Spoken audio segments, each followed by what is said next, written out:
आप सभी को कार्तिक मास की हार्दिक शुभकामनाएं। आप सभी के जीवन में भगवान विष्णु और माता लक्ष्मी की कृपा सदैव बनी रहे, ऐसी मेरी शुभकामनाएं हैं।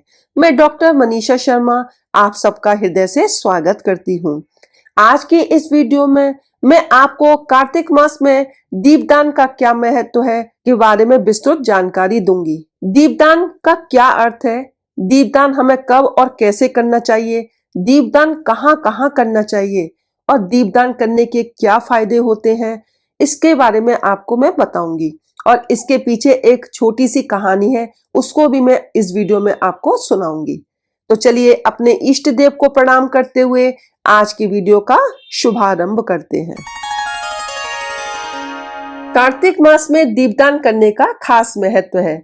मान्यता है कि इस माह में आकाश मंडल का सबसे बड़ा ग्रह माने जाने वाला सूर्य अपनी नीच की राशि तुला में गमन करता है, जिसकी वजह से वातावरण में अंधकार छाने लगता है।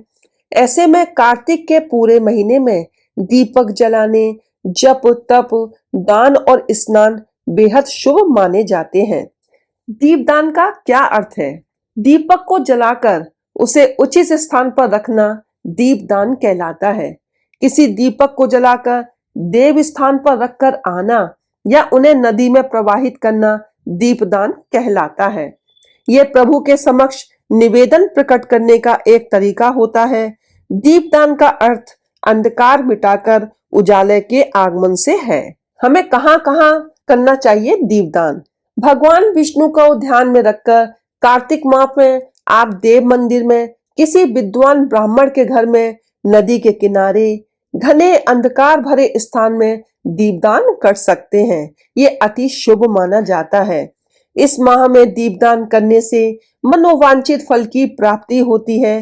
कार्तिक माह में दीपदान अकाल मृत्यु, यम, शनि, राहु और केतु के बुरे प्रभाव से बचने और मोक्ष प्राप्त करने के लिए किया जाता है। दीपदान करने से आपके जीवन से अंधकार दूर होता है और सभी मनोकामनाएं पूरी होती हैं। अब कैसे करते हैं दीपदान? दीपदान आप कई तरीके से कर सकते हैं। किसी मिट्टी के दिए में तिल का तेल, सरसों का तेल या घी डालकर उसे मंदिर में ले जाकर वहां पर रखकर आएं। दीपों की संख्या और बत्तियां खास समयानुसार और मनोकामना अनुसार तय होती हैं। आटे के छोटे छोटे दीपक बनाकर भी आप दीपदान कर सकते हैं। एक चमत्कारी दीपक तुलसी जी की सूखी लकड़ियों से किया जाता है। उसके बारे में मैं आपको एक अलग वीडियो में विस्तृत जानकारी दूंगी। तो आप उस तरह का दीपक बनाकर भी भगवान विष्णु के समक्ष दीपदान कर सकते हैं। ऐसा दीपक जलाने से चमत्कारी परिवर्तन अवश्य होता है। दीपदान की इतनी महिमा है कि पद्म पुराण में कहा गया कि स्वयं महादेव कार्तिकेय जी से कहते हैं कि हे कार्तिकेय, दीपावली के कार्तिक कृष्ण पक्ष के 5 दिन में दीपदान का विशेष महत्व होता है। कृष्ण पक्षे विशेषेण पुत्र पंच दिनानि चा पुण्यानि तेषु यो दत्ते दीपम सो अक्षयम आपनुयात। तो आप दीपक कहाँ कहाँ जलाएंगे? भगवान विष्णु के समक्ष जलाएंगे, पीपल वृक्ष के नीचे जलाएंगे, तुलसी माता के पास जलाएंगे, आंवला वृक्ष में जलाएंगे, अपने घर के मुख्य द्वार पर जलाएंगे और आकाश दीप भी आपको अवश्य जलाना है। जब आप दीपक रखेंगे भूमि पर तो आपको उसे सीधा भूमि पर नहीं रखना है, उसे सप्तधान या चावल के ऊपर ही रखें। भूमि पर रखने से भूमि को आघात लगता है। कुछ लोगों का प्रश्न है कि हमें दीपदान कब करना चाहिए? दीपदान आप सूर्योदय से पहले करें और सूर्यास्त के बाद करें, क्योंकि हमें अंधकार को मिटाना है। तो दीपदान आप दोनों समय कभी भी कर सकते हैं, चाहे दोनों समय करें या किसी भी एक समय भी कर सकते हैं। दीपदान करने के क्या फायदे हैं? देखिए, यदि आप कार्तिक मास में विशेष रूप से दीपदान करते हैं तो यह अकाल मृत्यु से आपको बचाता है। इससे आपके पूर्वजों को सद्गति प्राप्त होती है। भगवान विष्णु और माता लक्ष्मी दीपदान से अत्यंत प्रसन्न होते हैं। यम, शनि, राहु और केतु के बुरे प्रभाव से बचने के लिए दीपदान किया जाता है। सभी तरह की अला बला, ग्रह कलह और कष्टों से बचने के लिए भी दीपदान करते हैं। जीवन से अंधकार मिटे और उजाला आए, इसलिए भी दीपदान किया जाता है। मोक्ष की प्राप्ति होती है। किसी भी तरह की पूजा या मांगलिक कार्य की सफलता हेतु दीपदान अति शुभ होता है। घर में धन समृद्धि बनी रहती है। कार्तिक माह में भगवान विष्णु या उनके अवतारों के समक्ष दीपदान करने से समस्त यज्ञों, तीर्थों और दान का फल प्राप्त होता है। दीपदान करने वाला व्यक्ति दिव्य कांति से युक्त हो जाता है। दीपदान करने के बाद उन्हें नरक नहीं भोगना पड़ता। तो जो लोग कार्तिक मास में श्री हरि के मंदिर में दूसरों के द्वारा रखे गए दीपों को प्रज्वलित करते हैं, उन्हें नरक नहीं भोगना पड़ता। ऐसा कहा जाता है कि इससे उन्हें अत्यंत पुण्य की प्राप्ति होती है। तो जो दूसरों के दीपक की भी रक्षा करते हैं, उनको भी अत्यंत पुण्य फल की प्राप्ति होती है। इसके विषय में एक कहानी है चूहे की, वो मैं आपको अब सुनाती हूँ।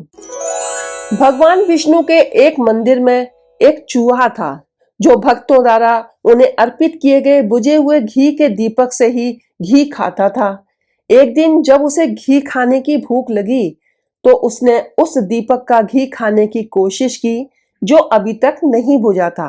दीपक का घी खाते समय रुई की बत्ती उसके दांतों में फंस गई। चूंकि घी की बाती में लौ थी, चूहा भगवान के विग्रह रूप के सामने अग्नि लगने से कूदने लगा और इस तरह आग लगने के कारण उसने अपने प्राण भगवान के समक्ष त्याग दिए। लेकिन विष्णु भगवान ने उस चूहे के मुंह में जलती हुई घी की बाती लेकर उछल कूद को अपनी आरती के रूप में स्वीकार किया।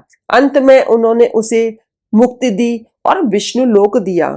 तो इस तरह से दीपदान का बहुत अधिक महत्व है।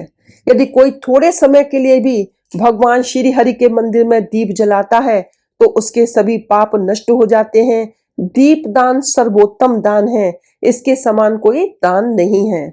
तो आप सब कार्तिक मास में इस बार दीपदान अवश्य करिएगा। यदि कोई किसी कारणवश पूरे महीने दीपदान नहीं कर सकता, तो जो 5 दिन आखिरी के होते हैं, उनमें भी आप दीपदान कर सकते हैं। 365 बत्ती के भी दीपदान किए जाते हैं, 35 बत्ती का भी दीपदान किया जाता है, 108 बत्ती का भी दीपदान किया जाता है। वो मैं आपको किसी अलग वीडियो में इसके विषय में जानकारी दूंगी। तो आज की वीडियो में बस इतना ही। यदि आपको आज की वीडियो मेरी अच्छी लगी हो, तो प्लीज वीडियो को लाइक करें, चैनल को सब्सक्राइब करें, शेयर करें, बेल आइकन को प्रेस करें, जिससे आगे आने वाली वीडियोस का नोटिफिकेशन आपको प्राप्त हो सके। मिलते हैं अगली वीडियो में एक नई जानकारी के साथ। हर हर महादेव, जय भोलेनाथ।